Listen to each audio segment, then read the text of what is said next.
Okay, the function fx is defined in 0 to 1. Find the domain of f of tan x and f of sin x. एक function given है fx जो defined है 0 से 1 है. Function जो fx है वो कहां से कहां डिफाइंड है? 0 to 1. ठीक है. और हम लोग को फाइंड करना है इसका domain f of tan x का, f ऑफ tan x का. तो सबसे पहली बात है कि जो फंक्शन fx डिफाइंड है कहां से कहां बच्चों? इन 0 to 1. इसका मतलब क्या हुआ इसको समझना सबसे ज्यादा जरूरी है. अगर इसका मीनिंग आप समझ गए तो फिर कोई दिक्कत नहीं है. फंक्शन जो डिफाइंड है वो कहां से कहां डिफाइंड है? 0 से 1 में. इसका मतलब होता है कि जो x का वैल्यू होगा वो 0 से 1 होगा. अगर ऐसा लिखा है फंक्शन डिफाइंड इन 0 to 1 तो इसका मीनिंग क्या हुआ? इसका मतलब हुआ बच्चों कि x lies in between 0 and 1 including 0 and 1. यहां पर भी क्लोज ब्रैकेट है, यहां पर भी क्लोज ब्रैकेट है, इसीलिए हम लोग लिखेंगे 0 और 1 को भी इंक्लूड कर रहा है. लेकिन हम लोग इतना बड़ा लैंग्वेज नहीं लिखते हैं. हम लोग क्या लिखते हैं? दैट इज कहने का मतलब x from 0 to 1, x from 0 to 1. ये जो लैंग्वेज लिखा है बच्चों इसका मीनिंग ये हो गया. अब आप देखो कि अगर fx डिफाइंड है 0 से 1 में मतलब x फ्रॉम 0 to 1 तो पहला नंबर क्वेश्चन है इसका मतलब क्या हुआ? इसका मतलब क्या हुआ? x के जगह पर क्या आ जा रहा है? tan x आ जा रहा है. x के जगह पर क्या आ जा रहा है? tan x.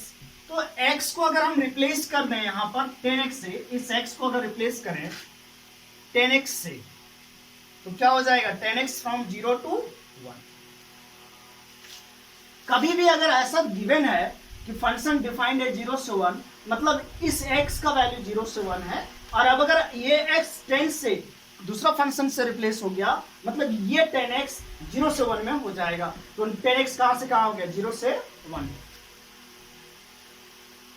हम लोग को डोमेन निकालना है f ऑफ tan x का मतलब इस x का वैल्यू निकालना है. इस x का वैल्यू निकालना है मतलब इस x का वैल्यू निकालना है और इस x का वैल्यू निकालना है. तो अब हम लोग आसानी से निकाल सकते हैं. बहुत ही इजी प्रोसेस है. tan x कहां से कहां आ गया? 0 से 1. ठीक है. तो हम लोग क्या कर सकते हैं? दोनों हर एक में tan इनवर्स लगा दो. tan इनवर्स ऑफ 0,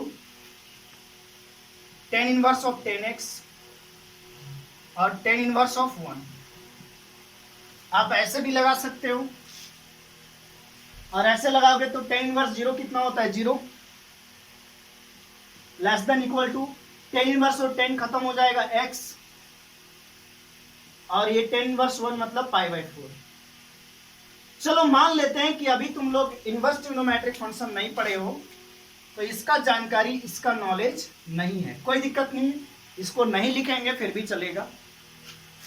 सोचो tan x का वैल्यू 0 से 1 है तो tan x का वैल्यू 0 कब होता है? जब 0 हो जाएगा. और 1 कब होता है? π/4 पे, है ना. या तो सोचो ये tan इधर आ गया तो ये tan इनवर्स 1 हो जाएगा और ये tan इधर चला गया तो tan इनवर्स 0. तो tan इनवर्स 1 होता है π/4 और tan इनवर्स 0 होता है 0. या दूसरे तरीके से सोचो tan के किस वैल्यू का, tan के किस एंगल का वैल्यू 1 होता है. मतलब इसको हम लोग, चलो इसको मैं अभी साफ कर रहा हूं, आसानी से समझ लो. पहले इजी वे में आप देखो. क्या देखो भाई कि ये 0 को हम लिख सकते हैं tan 0 less than equal to tan x और इस 1 को लिख सकते हैं हम tan π/4. हर एक से tan अगर हट जाए तो यहाँ 0 हो जाएगा, यहाँ x हो जाएगा और यहाँ π/4. तो जो हमारा x का वैल्यू आया वो 0 से π/4 हुआ। लेकिन अब हम लोग 10th क्लास के स्टूडेंट नहीं हैं, हम लोग बच्चों 12th में पढ़ रहे हैं। तो 12th में पढ़ रहे हैं तो आप लोग को पता है कि जो 1 होता है केवल 10/10 π/4 का वैल्यू 1 नहीं होता, बहुत सारे वैल्यू का होता है 1। 10 के बहुत सारे एंगल का वैल्यू 1 होगा, 10 के बहुत सारे एंगल का वैल्यू 0 होगा। तो x का वैल्यू केवल 0 से π/4 नहीं होगा, बहुत सारे आंसर आएंगे। तो जनरल आंसर लिखना है तो सिंपल सी बात है कि पीरियड जो होता है, पीरियड ऑफ 10x का जो पीरियड होता है वो 10x का पीरियड होता है 5। तो जब आप डोमेन लिखो ना, डोमेन यानी x बिलोंग्स टू जब लिखो तो क्या करो, अभी जैसे x बिलोंग्स टू है 0 से π/4 में जो यहां से दिख रहा है, लेकिन जब जनरल आंसर लिखेंगे हम लोग डोमेन लिखेंगे तो पीरियड को ऐड कर दो, इसमें भी पाई ऐड कर दो, इसमें भी पाई ऐड करो, लेकिन फिर पाई ऐड करेंगे। यानी सिंपल सी बात है, अगर पीरियड पाई है तो दोनों में n पाई हम लोग ऐड कर देते हैं, और ये चीज आपको पहले से पता है। तो ये हमारा डोमेन हो जाएगा, मतलब 0 में ऐड किए पाई n पाई, तो 0 प्लस n पाई क्या हो गया n पाई, इसमें n पाई ऐड किया तो n पाई प्लस π/4। ठीक है, मान लेते हैं इसमें कम समझ में आया तो मैं दूसरा क्वेश्चन कर रहा हूं। दूसरा क्वेश्चन भी इसी प्रकार का है, आप देखिए सेकंड क्वेश्चन भी सेम है। सेकंड वाला क्वेश्चन भी हमारा सेम क्वेश्चन है, आप देखो।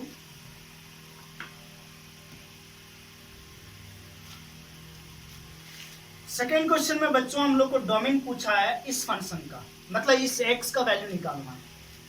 तो जो हमारा फंक्शन f(x) जो है डिफाइंड है 0 से 1 में, मतलब x का वैल्यू 0 से 1 हो गया। अब ये x रिप्लेस हो गया sin x से, इसका मतलब sin x का वैल्यू 0 से 1। फिर अगर आप सोचो क्या कि साइन किस एंगल का वैल्यू 0 होता है, तो साइन 0 का वैल्यू 0 होता है, 0 डिग्री का वैल्यू 0 होता है। तो ये 0 के जगह हम साइन 0 लिख सकते हैं।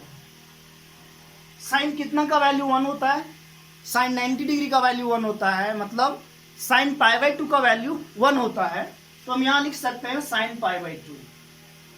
तो यहां से साइन हट गया तो ये 0 हो गया x और ये π/2। तो यहां से हम लोग को दिख रहा है कि x का वैल्यू 0 से लेकर के π/2 तक, ठीक है। लेकिन साइन x एक पीरियोडिक फंक्शन होता है, जितना भी ट्रिग्नोमेट्रिक फंक्शन है सब पीरियोडिक फंक्शन है, और साइन x का जो पीरियड होता है वो 2π होता है। पीरियड ऑफ साइन x कितना होता है, पीरियड ऑफ साइन x होता है 2π।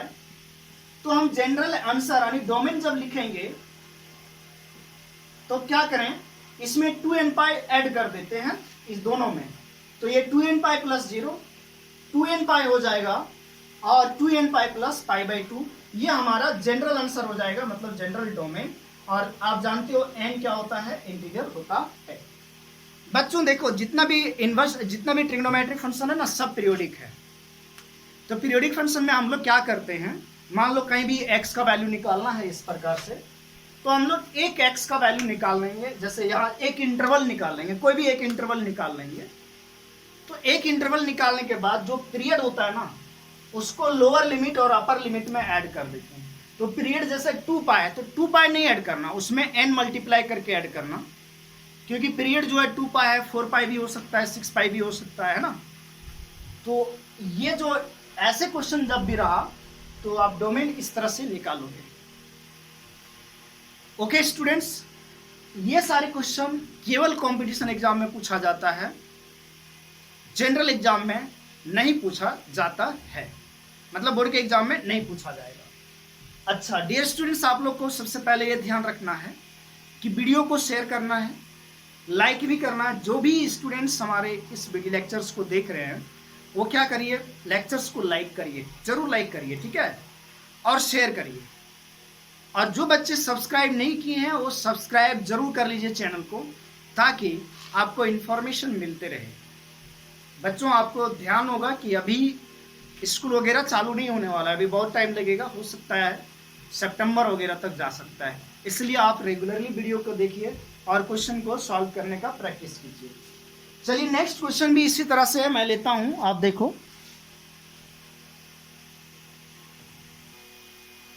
नेक्स्ट क्वेश्चन में लिखा है बच्चों कि the domain of F x is 0 to 1। Domain जो गिवन है वो 0 से 1 है।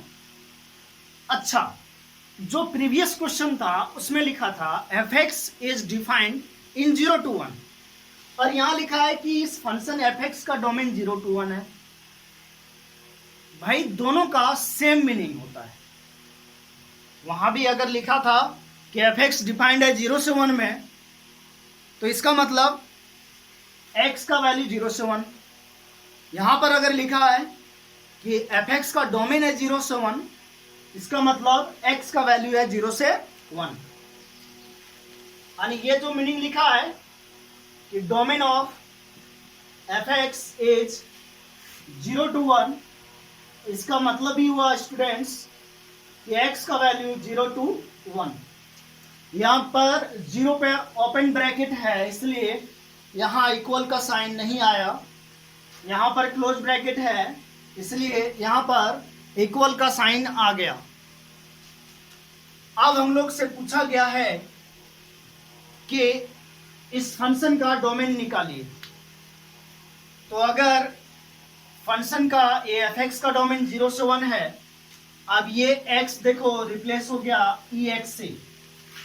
अगर इस फंक्शन का डोमेन निकालना है हम लोग को कि इसका डोमेन क्या होगा, तो बहुत ही आसान है, बहुत ही सिंपल है कि अगर एफ एक्स का डोमेन 0 से 1 है, मतलब x का वैल्यू 0 से 1, तो अब इस x के जगह पर ई एक्स आ गया, तो ये x रिप्लेस हो जाएगा ई एक्स से, और ई एक्स का वैल्यू 0 से कहाँ हो गया 1। 0 से कहाँ हो गया 1। अब आप सोचो कि इस x को हम लोग को निकालना है, इस x को निकालना है, तो हम क्या करेंगे, लॉग ले लेंगे। और लॉग किस बेस का लिया जाएगा, ई बेस का। अगर यहाँ ई है तो ई बेस का लॉग लेते हैं। आप लोग को मालूम होना चाहिए कि पावर को एक्सपोनेंट को हटाने के लिए हम लोग लॉग लेते हैं। और किस बेस का लॉग लेते हैं, जो एक्सपोनेंट का बेस है उसी बेस का हम लोग लॉग लेते हैं। यानी अगर एक्सपोनेंट को हटाना है तो आप लॉग लीजिए किस बेस का, जो उस एक्सपोनेंट का बेस है। तो यहाँ जो बेस है वो ई बेस का है, तो हम लोग लॉग लेंगे बेस ई का। तो लॉग लिया बेस ई का, तो लॉग ये 0 हो गया। अब आप लोग को ये भी पता है इनइक्वालिटी में फर्क पड़ता है लॉग में। अगर बेस जो है ना 1 से कम रहा तो ये इनइक्वालिटी चेंज हो जाता है। अगर लॉग लगाते हो आप और बेस अगर 1 से कम है तो ये साइन ऑफ इनइक्वालिटी चेंज हो जाता है। लेकिन यहाँ पर जो बेस है लॉग का वो ई है, और ई का वैल्यू होता है लगभग 2.78। मतलब यहाँ पर ये साइन ऑफ इनइक्वालिटी चेंज नहीं होगा, जैसे कि तैसे रहेंगे। तो log 0 less then log e⁻x base e, और ये log 1। अगर आप log x का ग्राफ देखो बेस e का, तो इस टाइप का होता है। आप लोग जानते हो log x with base e का ग्राफ ये होता है। अब आप देखो जब ये 0 है यानी x का वैल्यू 0, तो log का वैल्यू -∞ है, तो ये log 0 -∞ हो जाएगा।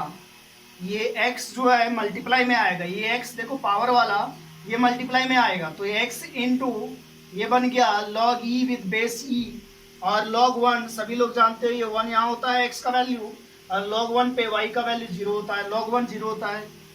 ये log e बेस e 1 हो जाता है, तो ये -∞ से x का जो वैल्यू आया -∞ से 0। और यही हम लोग को x निकालना था। अगर डोमेन इसका निकालना था, इस फंक्शन का मतलब इस x का वैल्यू निकालना था, और ये x का वैल्यू निकल गया, तो हम लिखेंगे डोमेन कहाँ से कहाँ आया, डोमेन -∞ से 0 तक। ये हमारा आंसर हो जाएगा। ठीक है, तो ये बहुत ही आसान था सॉल्व करना। अब इसी टाइप का नेक्स्ट क्वेश्चन है जो डोमेन निकालना है ln x का। कौन सा फंक्शन का डोमेन निकालना है, ln x का, ठीक है।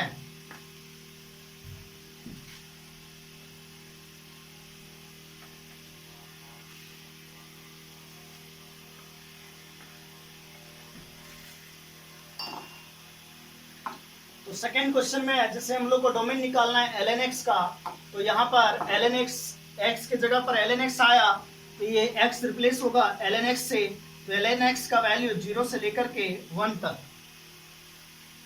0 से लेकर के कहाँ तक हो गया, 1 तक, ठीक है। अब ये लॉग को हम लोग को हटाना है, हम लोग को लॉग को हटाना है। अगर लॉग को हटाना है तो कैसे हटाया जाए, क्या करना है हम लोग को, लॉग को हम लोग को रिमूव करना है। तो लॉग को रिमूव करना है तो हम लोग क्या करेंगे, अगर ये देखो ये लॉग क्या है जानते हो, ln x है, मतलब लॉग x विद बेस ई है, ये 1 हो गया। इस लॉग को हटाना है तो सभी में एक्सपोनेंट ले लो, किस बेस का, ई बेस का, तो e⁻0 हो जाएगा। यानी ऐसा भी सोच सकते हो कि log x with base a बराबर b है, तो हम लोग क्या लिखते हैं, x बराबर a⁻b। और इन इक्वालिटी में आप लोग को सिखाया है कि अगर यहीं पर ये ग्रेटर देन का साइन आ जाता है और अब लॉग हटाते हो तो ये डिपेंड करता है, मतलब x बराबर जो होगा वो ये पे भी डिपेंड करेगा। अगर ये ग्रेटर देन 1 है तो x बराबर हो जाएगा डायरेक्ट, यहाँ साइन वही रहेगा, मतलब ऐसे देख लो पूरा क्लियर कि अगर a का वैल्यू ग्रेटर देन 1 है, ये बेस 1 से बड़ा है, तो ये लॉग हट जाएगा, तो ये x आ जाएगा greater than a⁻b, x greater then a⁻b। लेकिन अगर ये जो है ना बेस, ये 1 से कम और ग्रेटर देन 0 है, 0 से बड़ा और 1 से कम, तो यहाँ पर यह साइन पलट जाता है, ये साइन रिवर्स हो जाता है, तो x लेस देन a⁻b हो जाएगा।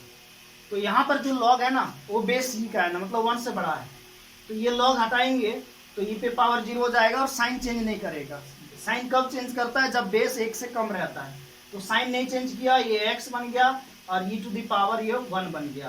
तो e⁻0 1 होता है x और e⁻1 ई ही रहेगा। तो हमारा डोमेन जो हो गया, वो डोमेन क्या हुआ, 1 से लेकर के ई तक, ई पे क्लोज ब्रैकेट 1 पे ओपन ब्रैकेट, ठीक है बच्चों। यहाँ तक आप लोग को कोई कंफ्यूजन नहीं होना चाहिए। साइड में मैं एक्सप्लेन भी कर दिया, ये प्रॉपर्टीज वगैरह लॉगरिथमिक फंक्शन में आप पढ़ चुकी हो,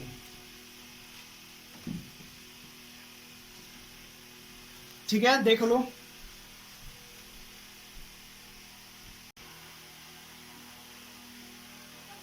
अगर देखा जाए तो ये क्वेश्चन बहुत ही आसान है, अगर आपको कॉन्सेप्ट समझ में आ गया है तो, ठीक है। क्या बोला गया, एक फंक्शन डिफाइंड है f(x), जो f(x) है log x है, ln x है, जिसका डोमेन r प्लस है और कोडोमेन r है। दूसरा फंक्शन है ग्रेटेस्ट इंटीजर फंक्शन, जिसका डोमेन r है और कोडोमेन भी r है, r मतलब सेट ऑफ रियल नंबर। तो थोड़ा सा मैं पहले बात कर लूं कि f(x) जो फंक्शन दिया है ये log x है और इस फंक्शन का जो डोमेन है वो r प्लस है। r प्लस का मतलब आप लोग जानते हो 0 से लेकर के इंफिनिटी तक, और log x का जो रेंज होता है ना, log x का रेंज जो होता है log x का, एक्चुअली log x का ग्राफ अगर देखो बच्चों तो ग्राफ तो log x का यही ना बनता है, और log x का डोमेन भी होता है 0 से लेकर के इंफिनिटी तक, 0 से लेकर के इंफिनिटी तक।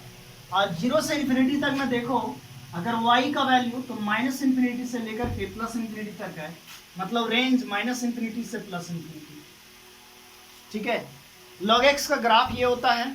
यहाँ से क्लियर पता चल रहा है कि अगर हम लोग प्रीवियस लेक्चर की बात करें, पहले वाला types of function, kinds of function, तो ये ग्राफ से पता चलता है कि ये जो फंक्शन है log x वो 1 1 और ऑन टू है। कौन सा फंक्शन है, 1 1 एंड ऑन टू फंक्शन। वैसे यहाँ 1 1 और ऑन टू नहीं पूछा था, मैं ऐसे रिवीजन के लिए बता दिया, ठीक है। ऑन टू कैसे हो गया कि जो फंक्शन का कोडोमेन है वो r है और रेंज भी r ही आया, -∞ से प्लस इंफिनिटी कहने का मतलब रेंज जो है आर आया, और रेंज अगर कोडोमेन के इक्वल हो गया तो फंक्शन ऑन टू हो जाएगा। इनटू चेक करने का ग्राफिकल मेथड बताया था कि आप क्या करो, हॉरिजॉन्टल लाइन ड्रॉ करो और ग्राफ को अगर एक ही पॉइंट पे कट करता है तो फंक्शन 1 1 हो जाएगा। तो अगर आप देखो ग्राफ में अगर एक हॉरिजॉन्टल लाइन ड्रॉ करिएगा तो एक ही लाइन पे इंटरसेक्ट करेगा तो फंक्शन 1 1 हो गया, मतलब ये बाइजेक्टिव है। दूसरा जो फंक्शन दिया है इसके बारे में जानकारी ले लेते हैं, जी एक्स ग्रेटेस्ट इंटीजर फंक्शन। इसका डोमेन तो क्लियर दिख रहा है हम लोग को, आर है, लेकिन जो रेंज होता है ग्रेटेस्ट इंटीजर फंक्शन का वो इंटीजर होता है। तो ग्रेटेस्ट इंटीजर फंक्शन जो है उसका रेंज और कोडोमेन दोनों अलग अलग है। इसका मतलब ये फंक्शन ऑन टू नहीं है, क्या चीज है, इनटू फंक्शन है। और greatest integer function many one भी होता है, क्योंकि मैनी वन कैसे होता है, ग्राफ जानते हो ग्रेटेस्ट इंटीजर फंक्शन का कुछ इस तरह से जाता है, ये एक्स एक्सिस ये वाई एक्सिस, 0 to 1 इस तरह से सीढ़ी वाला बनता था, होलो सर्कल डार्क सर्कल, फिर hollow circle dark circle, hollow to dark, hollow to dark, ये ग्रेटेस्ट इंटीजर फंक्शन का ग्राफ होता है। तो यहां पर अगर हॉरिजॉन्टल लाइन ड्रॉ करें ना तो देखो, अगर मान लो हॉरिजॉन्टल लाइन इसी लाइन पे आ गया तो हॉरिजॉन्टल लाइन इस ग्राफ को ना इनफाइनाइट पॉइंट पे कट कर देगा, मतलब एक से ज्यादा पॉइंट पे कट कर देगा, इसलिए फंक्शन क्या हो जाएगा, मैनी वन। खैर ये सारी चीजें पहले का था, मतलब काइंड्स ऑफ फंक्शन एक बार में रिवीजन करवा दिया। जो बच्चे यहाँ देख रहे हैं वो काइंड्स ऑफ फंक्शन रिवीजन हो गया आपका। हम लोग को जो निकालना है बच्चों, डोमेन निकालना है F O G of X का, फॉग और फॉग का डोमेन निकालना है और रेंज भी निकालना है।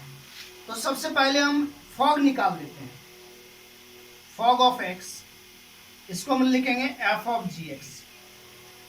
अगेन यहाँ फंक्शन एफ दिख रहा है तो हम लोग एफ एक्स फंक्शन को देखेंगे, ये रहा एफ एक्स फंक्शन, लेकिन यहाँ एक्स के जगह पर जी एक्स है, तो जहां एक्स है वहां जी एक्स लिख देंगे। और फिर जी एक्स का वैल्यू क्या है बच्चों, जी एक्स का वैल्यू है ग्रेटेस्ट इंटीजर ऑफ एक्स, तो ये ग्रेटेस्ट इंटीजर ऑफ एक्स। अब हम लोग को इसी फंक्शन का डोमेन और रेंज फाइंड आउट करना है, इसी फंक्शन का डोमेन और रेंज फाइंड आउट करना है हम लोग को। तो देखो आप लोग को पता है कि लॉग के अंदर जो फंक्शन रहता है, एक चीज पता होना है आप लोग को कि लॉग ऑफ एफ एक्स अगर है तो आपको पता है कि एफ एक्स जो होता है वो ग्रेटर देन 0 होता है। सभी लोगों को पता है कि log ऑफ एफ एक्स लिखा है तो ये एफ एक्स क्या होता है, ग्रेटर देन 0। एफ एक्स के जगह पर है यहाँ पर बॉक्स ऑफ एक्स, तो ये box of x greater than 0 होगा। और ध्यान हो, ग्रेटेस्ट इंटीजर फंक्शन में आप लोग पढ़ा था कि ये ग्रेटेस्ट इंटीजर फंक्शन इंटीजर होता है। बॉक्स क्या होता है, बॉक्स जो होता है बच्चों वो इंटीजर ही तो होता है। ये बॉक्स अगर इंटीजर होता है तो 0 से बड़ा कौन कौन सा इंटीजर है, इसका मतलब हम लिख सकते हैं 0 से बड़ा कौन कौन सा इंटीजर है। बॉक्स एक्स का वैल्यू ग्रेटर देन 0 और बॉक्स जो होता है वो इंटीजर होता है, तो 0 से बड़ा कौन कौन सा इंटीजर है, 1, तो बॉक्स एक्स का वैल्यू 1 होगा, 2, 3, 4 एंड सो ऑन। लेकिन हम लोग को अगर डोमेन निकालना है, मतलब एक्स का वैल्यू निकालना है, अगर हम लोग को डोमेन निकालना है तो क्या निकालना है बच्चों, एक्स का वैल्यू निकालना है हम लोग को।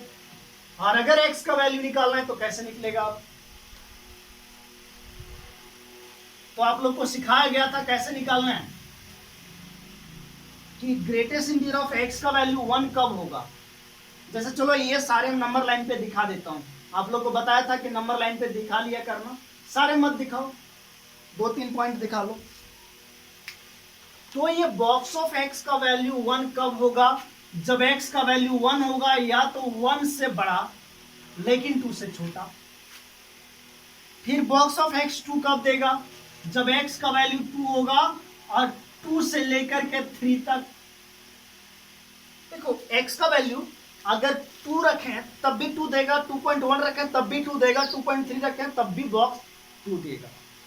इसी तरह से 3 कब देगा, जब 3 से लेकर के हम वैल्यू कहां तक रखें, 4 तक। 4 से पहले तक। तो आप देखो जो नंबर लाइन सेलेक्ट हो रहा है वो 1 से लेकर के पूरा इन्फिनिटी तक होते जा रहा है, क्योंकि आगे 4 भी है 5 भी है। तो यहां से जो x का वैल्यू आ रहा है बच्चों, वो x का वैल्यू आ रहा है बिलोंग्स टू 1 टू इन्फिनिटी। और जिन बच्चों को यहाँ प्रॉब्लम आया होगा वो जा करके फंक्शन का ग्रेटेस्ट इंटीजर फंक्शन यानी टाइप्स ऑफ फंक्शन को देखना। इस चीज के बारे में मैंने बहुत डिस्कस किया है।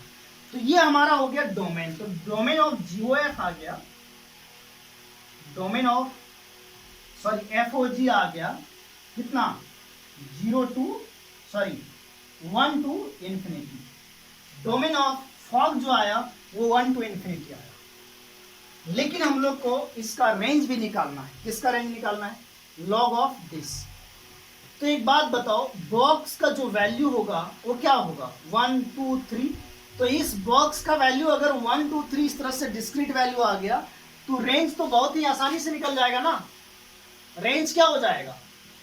डायरेक्ट बॉक्स के जगह 1 पुट करें तो log 1, रेंज मतलब आउटपुट। तो बॉक्स का वैल्यू हम लोग को पता चल गया 1, तो log 1, log 2, log 3 and so on. ये हमारा रेंज हो गया। बच्चों ध्यान से इस क्वेश्चन को समझना और देखना, सबसे इंपॉर्टेंट क्वेश्चन यही है। अगर जो बच्चे इसको समझ गए वो समझो कि आईआईटी मेंस और इवन इन एडवांस का भी क्वेश्चन कर सकते हो कंपोजिट फंक्शन का। ठीक है, चलिए स्टूडेंट्स, तो ये कहानी था आज तक का। अभी तक हम लोग जो पढ़ चुके हैं वो डोमेन और रेंज ऑफ कंपोजिट फंक्शंस। ठीक है,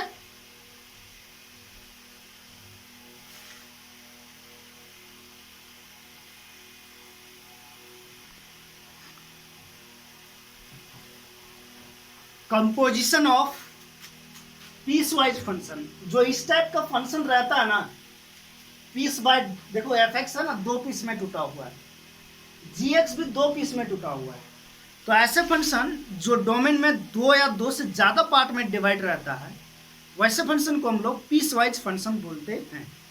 और ये सभी इंफॉर्मेशन आपको होना जरूरी है। आगे चल करके आपको कंटिन्यूटी पढ़ना है 12th क्लास में, और कंटिन्यूटी में यही सब चीज़ें यूज होता है। जो स्टूडेंट्स फंक्शन पढ़े डायरेक्ट कंटिन्यूटी पढ़ता है,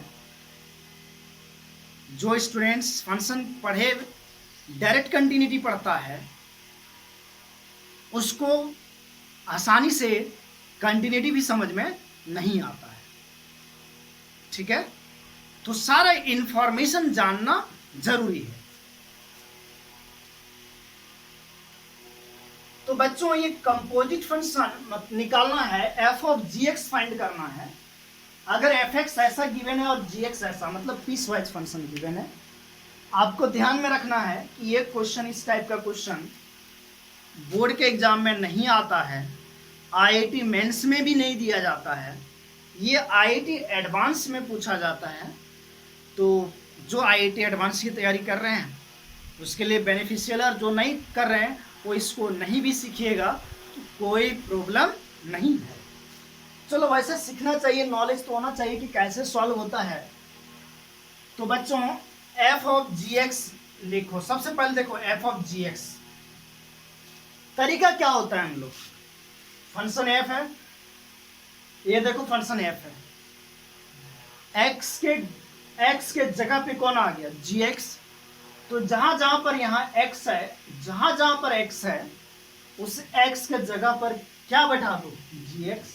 तो देखो यहाँ x प्लस 1 है, तो ये बन जाएगा gx plus 1 when x less than 1, मतलब gx लेस देन 0। यहाँ x स्क्वायर है तो x के जगह gx आया, तो gx का whole square when gx greater than equal to 0। एफ फंक्शन था, यहां भी एफ फंक्शन है, यहां x था लेकिन अब gx आ गया तो x के जगह पर gx रख दिया। ये पहला स्टेप, सबसे पहला स्टेप आपको यही करना है, फर्स्ट स्टेप यही है। अब सेकेंड स्टेप में क्या करते हैं हम लोग, जब भी कंपोजिट फंक्शन सॉल्व करते हैं तो हम लोग करते क्या है, पहला तो काम यही करते हैं, दूसरा काम करते हैं कि gx का वैल्यू बैठाते हैं। अब gx को जब हम देखने गए तो यहाँ दिख रहा है कि gx जो है ना दो वैल्यू है, ये भी है और ये भी है।